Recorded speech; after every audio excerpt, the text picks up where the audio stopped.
Hello and welcome.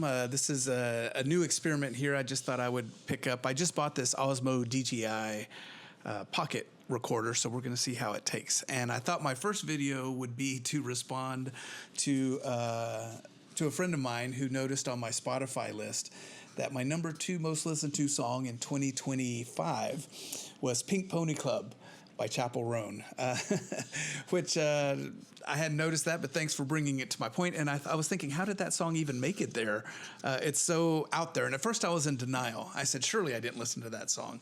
But when it was pointed out to me, thanks, Amy Bennett, for doing that, I figured I needed to explain, but rather I was thinking, why did that song come up front? And so as I was thinking why that happened, I thought, wow, this makes for a wonderful explanation. So here it is, whether you want it or not. This is why Pink Pony Club is on my number 2 for 2025. So as you know, Spotify gives out these year-end playlists, your favorite band, your favorite album, your favorite song. And so in my top 5, I had So Lights On by Maggie Rogers, which I listened to 53 times. Wonderful song, by the way. I like Maggie Rogers. And definitely a new one that hasn't been on my playlist in the past. Second was Pink Pony Club, just as surprised as you are. The third is This Is Halloween from the Nightmare Before Christmas. I'll tell you about that one later. And then number 5 was 1, 2, 3, 4, 5. Oh, no. 4 was Hold Me Now by the Thompson Twins. I get it. I listen to the 80s stuff. And number 5 is Birds of a Feather by Billie Eilish. Yeah, so not necessarily what a 54-year-old would be listening to.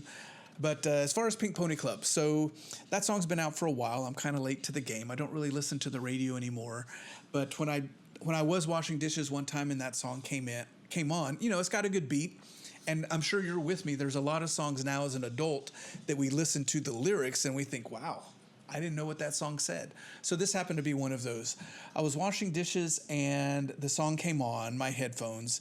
And anyway, my girls know when I wash the dishes, I have my headsets on. I tend to sing out loud.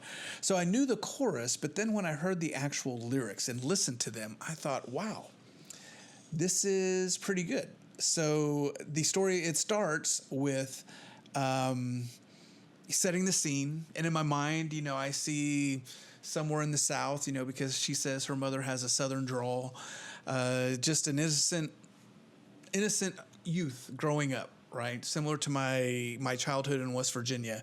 Very innocent, very fun. You're just having fun growing up. And I see also like my daughters. So I have 5 daughters. And when they were little, there's nothing I love more than seeing them grow up, especially when they're just so young and, you know, full of love and full of life. They just want to experience things. And so in this song, you hear the mother give out a wail, like a moaning, an anguished, oh, and she says, girl, what have you done? You're a pink pony girl. You know, you used to like ponies and My Little Ponies and, you know, Dora the Explorer, and now you dance at a club.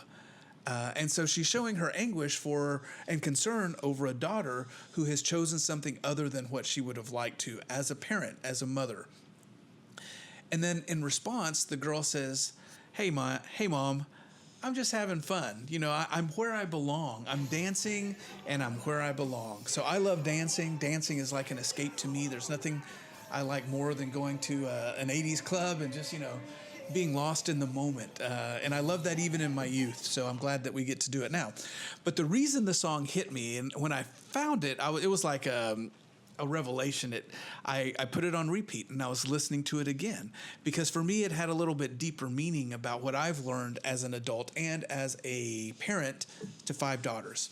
And it's this: I love my girls unconditionally, and I've always told them never to do anything, never to make choices to please me, because I've seen many a life ruined by children trying to impress their parents. And so I was adamant that I will love you and I will respect any decisions you make, as long as it's safe, obviously, because then, the parental side will have to come in.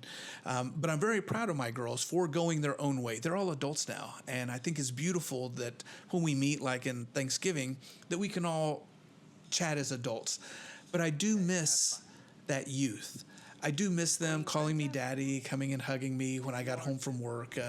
There's a lot of precious moments that I remember from watching them grow and being privileged enough to be a father of 5 daughters, of all things. So as I listened to that, I could see myself, calling out to my daughters, like, oh, what are you doing?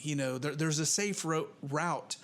And I might have not taken the safe route either. We think that way when we're older because we're already settled in, but we tend to forget that we too were in our 19s and 20s. And, at that point, you rule the world, right? You're going to change the world. You live forever. There is no consequences to your actions. It's all about the moment. And as we get older, we forget that because we are very much in the moment because we're getting older and death is a very big possibility. Or gallstones, shingles. We have so many things to worry about. It's not all fun and games anymore. The innocence is lost. And so when I heard this song, there is that yearning. Like when I see my girls, and it's the yearning of the memories of that innocence of youth when the world is theirs. And then as they get older, you see them, have to go through their own trials. They go through their own opposition and challenges, but they overcome. And that's the beauty of it. Like while I'm anguished as a parent saying, oh, what are you doing? They're there saying, it's all right, Dad. I'm just living my life. I'm having fun and I'm doing what I want to do. So the reason I like this so much is because it comes down to a choice. The mother has the choice to say, that is not what I want you to do, and cut them off. The true challenge is, as I've accepted, is to love unconditionally and to say, yes, that's not what I would have done, but this is your life. And I will love you and support you regardless. And so that, Amy Bennett, is why Pink Pony Girl is my number 2 song. I kind of discovered it lyrically, and it kind of made me laugh. Like, Pink Pony Girl? Like, it's a joke, right? Why would a man of my age be listening to that? And that's the reason, because it reminds me of my daughters. It reminds me of my unconditional love for them. And every parent has that angst. Like, what are you doing? Sometimes it's out of frustration. Sometimes it's out of longing, but definitely always out of love. And if there's one message I have for that, is that, I love my family. I love my girls. I love when they were little. Not so much when they were teenagers, if I'm being honest, but I love it now that they're adults.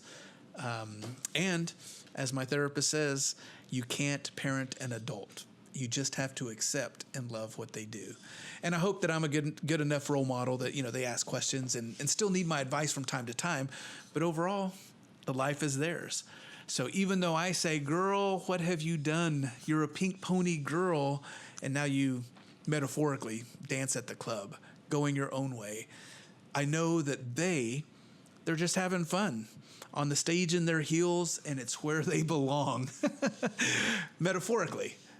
They're living their life, and that's the way it should be. So you'll also notice that my number 3 is This Is Halloween, and that is because this past Halloween I watched my grandson for a week, and he absolutely loved that song. And so when I picked him up from San Antonio, it was a 3-hour drive of listening to This Is Halloween.